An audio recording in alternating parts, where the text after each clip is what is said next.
Isaiah 3.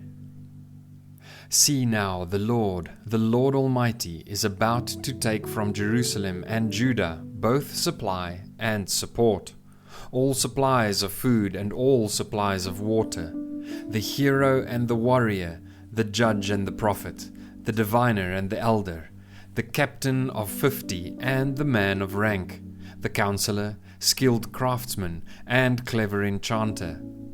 I will make mere youths their officials, children will rule over them. People will oppress each other, man against man, neighbor against neighbor. The young will rise up against the old, the nobody against the honored. A man will seize one of his brothers in his father's house and say, You have a cloak, you be our leader. Take charge of this heap of ruins. But in that day he will cry out, I have no remedy. I have no food or clothing in my house. Do not make me the leader of the people. Jerusalem staggers. Judah is falling. Their words and deeds are against the Lord, defying his glorious presence.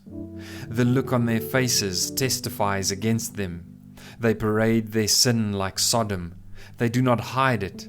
Woe to them, they have brought disaster upon themselves. Tell the righteous it will be well with them, for they will enjoy the fruit of their deeds. Woe to the wicked, disaster is upon them. They will be paid back for what their hands have done. Youths oppress my people, women rule over them. My people, your guides lead you astray, they turn you from the path. The Lord takes his place in court. He rises to judge the people. The Lord enters into judgment against the elders and leaders of his people. It is you who have ruined my vineyard. The plunder from the poor is in your houses. What do you mean by crushing my people and grinding the faces of the poor? Declares the Lord Almighty. The Lord says, The women of Zion are haughty, walking along with outstretched necks, flirting with their eyes, strutting along with swaying hips, with ornaments jingling on their ankles. Therefore the Lord will bring sores on the heads of the women of Zion. The Lord will make their scalps bald.